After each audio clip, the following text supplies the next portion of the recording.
I think I watched a clip of this throw on some kind of sports science show.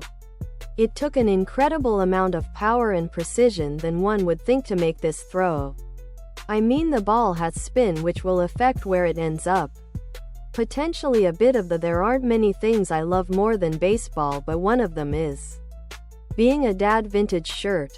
Then there's how hard to throw it to have it land. The room for error on a throw like this is so tiny. It really makes you appreciate the crazy stuff humans can do. Most of it is muscle memory and tons of practice to get that muscle memory and technique become bulletproof. So yes, it's less and less frequent you see generational tradesmen. There aren't many things I love more than baseball but one of them is being a dad. Vintage shirt. Tank top. V-neck. Ladies' tee for men and women. Tank top. V-neck. And I do believe there's going to be a return to trades over degrees and office work eventually. But for now, the internet allows a "there aren't many things I love more than baseball but one of them is being a dad" vintage shirt to potentially take on an apprentice from anywhere in the world.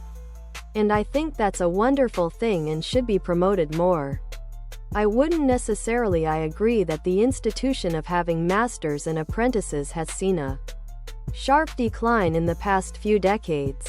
But at the same time, we had the advent of the internet, which has allowed for far greater access and distribution of knowledge than before. Just an anecdote. Official "there aren't many things I love more than baseball but one of them is being a dad" vintage sweatshirt. Hoodie. Sweatshirt.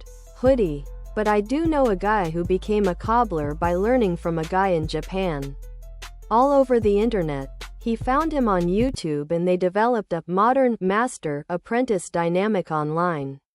Now he's doing commissions for the "there aren't many things I love more than baseball but one of them is being a dad" vintage shirt.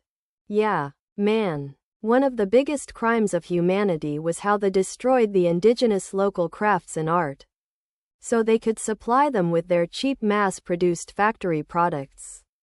I say this being firmly a capitalist. The amount of true expertise and heritage that humanity lost was appalling, especially since the skills were passed.